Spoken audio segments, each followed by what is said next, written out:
this question, I have to take you to the day one of my working career. When I got my first check, I was the most happiest guy.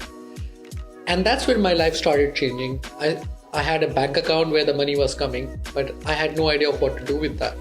At the same time, I started my blogging as a side source of income, which turned out to be my main business later on. At the same junction of my life, I read this book called The Rich Dad, Poor Dad. And this book became the North Star for my initial investing journey. I started investing in fixed deposit, and I think I was getting about 6-7% back in 2008-9, and I was very happy with that. But that's where I learned about inflation. I learned about how putting your money in fixed deposit is not the best investment strategy.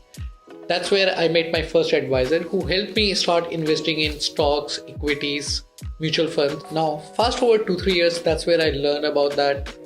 Whatever money that I was investing, my advisor was getting a percentage of it. And that's how he was making his living.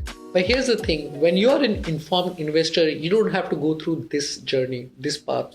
Rather, you would want to save money on the brokerage. And this is exactly what I did.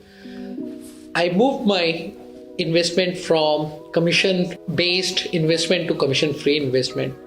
I hired an advisor where I was paying a salary, and he helped me to start investing in commission-free products.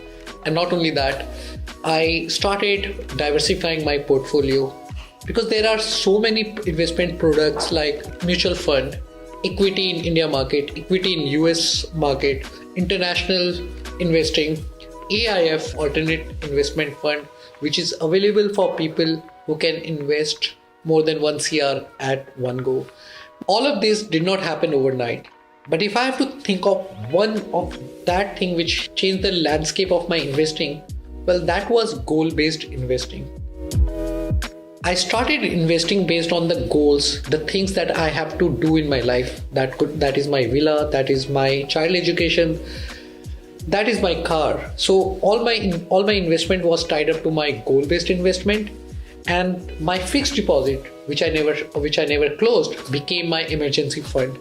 I also took care of my health insurance, and that is to ensure that if something happens to me, my family is taken care of. Now, all this thing is bundled into goal-based investing and asset allocation. And this is something which you will learn either of your own or through your advisor.